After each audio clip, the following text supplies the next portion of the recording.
It's tough to make it on YouTube, but if you're one of the lucky ones to actually make it, it's almost tougher to stay relevant. In this video, I'm going to teach you the key to staying relevant in the long term on YouTube. Now, before you say, Luke, why are you giving advice on how to stay relevant on YouTube? You can't even stay relevant on YouTube. Watch my video, Why YouTubers Fall Off. If you still want to roast me after that, then that's fine, I guess. Now, in my 14 years on YouTube, I've seen some stuff, and I've come to the conclusion that the #1 key to staying relevant on YouTube is to keep reinventing yourself. Before I give you some YouTuber examples, I'm going to give you some musician examples so it can relate to maybe a broader audience. You ever heard of the artist named Drake? I have. He's really popular. And if you're a youngin', you probably don't remember a world without Drake. Why has he been around forever? Because he keeps reinventing himself. You're catching on. I like this. Good job. Now, when Drake first started, he was known as a lyrical rapper. Actually, he was known for being on Degrassi, but that doesn't help prove my point, so we're just going to skip over that fact. He was known as a master of the words, a poet with the pen.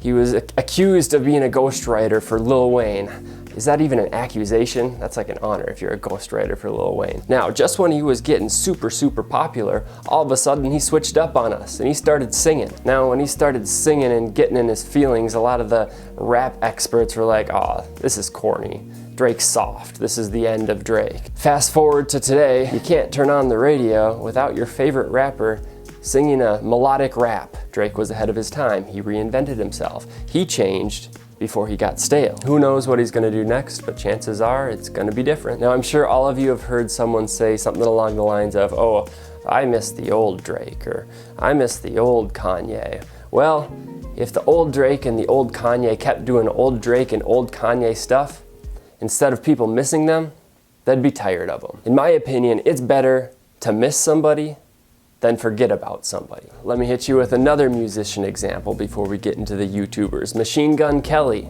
He was known as a pretty good rapper. Had some beef with Eminem.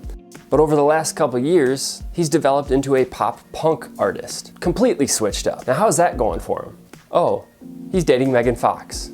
He probably could have made a pretty good career continuing to rap, and he still might go back to that at some point. But he's taken it to the next level by reinventing himself. Kanye West made an album called 808s and Heartbreak, my favorite album of all time. He used the auto-tune plugin throughout the whole album. Now, back then, people didn't do that.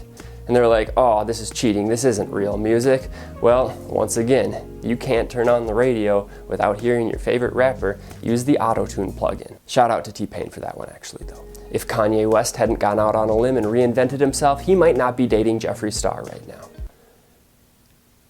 Is that actually true? There's no one back there. I just thought that was like a cool effect, like I was talking to the studio or the producers, but it's just a pillow. All right, enough of the musical artists. Let's get into some of the YouTuber examples. Love them or hate them, the Paul brothers, the masters of reinventing themselves. Now, when they started, they were measly little Viners. And then they didn't just stick to Vine.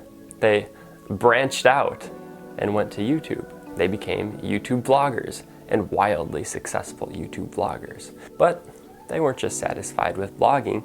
They decided they were gonna try out music. It's every day, bro, with the Disney Channel flow. Now, whether you like their music or not, their music put up numbers. Now, were they complacent with their Vine vlogging and music success?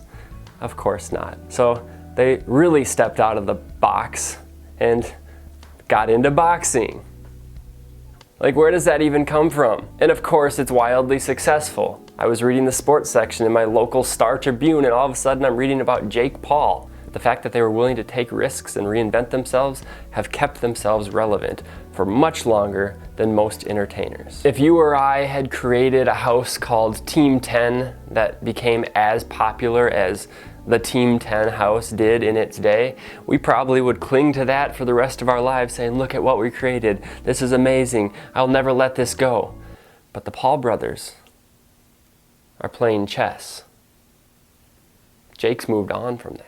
Mr. Beast is another example of a YouTuber that keeps reinventing himself. When he first started, he literally was just saying the same word over and over for like 100,000 times, and he would show up on my feed and I'd be like, what is this? Then he transitioned into more spending money videos, which has transitioned into a lot of charity work, and now he did the frickin' YouTube rewind. It's obviously risky to completely change your brand and do something totally different, and it will fail sometime. In a future video, I'm gonna talk about what to do when your videos fail, so make sure you're subscribed for that. Now here's my second big point to go along with keep reinventing yourself. Create something that people don't know they want. It's really easy to be like, oh, I like that YouTuber. I wanna make videos like that YouTuber. So you create videos like that YouTuber. Here's the problem with that. You better be better than that other YouTuber at creating that content. Otherwise, why would people watch you?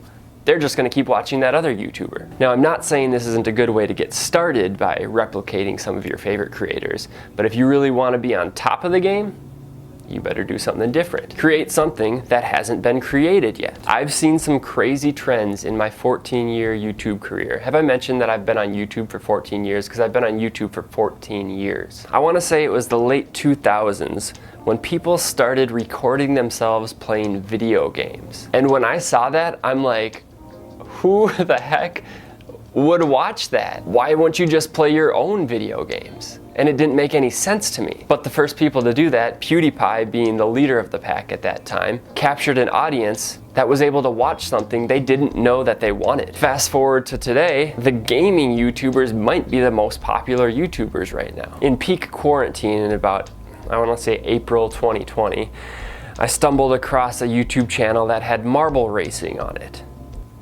Now, who in their right mind starts a YouTube channel about marble racing? But look at these numbers this dude is putting up. He created something unique that people didn't know they wanted. I'm sure nobody was going to YouTube one day and be like, geez, I really want to watch some marble racing.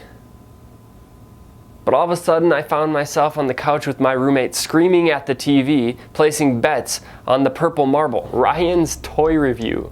Who in their right mind decides, oh, I'm gonna film my kid playing with toys and talking about them? Ryan's parents did. Ryan's richer than I'll ever be and he's like 6. Flight reacts. The dude just reacts to other people's videos. When I first saw commentary videos, I'm like, you're not even creating anything on your own.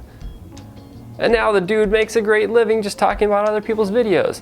People love him or hate him, but they watch him. He created something. Okay, you get the point now, right? You might be thinking at home, oh, nobody does this type of video.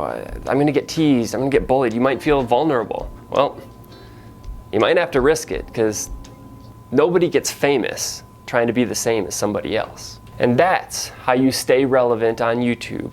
Coming from a YouTuber with 250,000 subs that averages 2,000 views a video. If you like the video, make sure to give it a thumbs up. It helps a lot. And I'll see you in the next video. MIP5.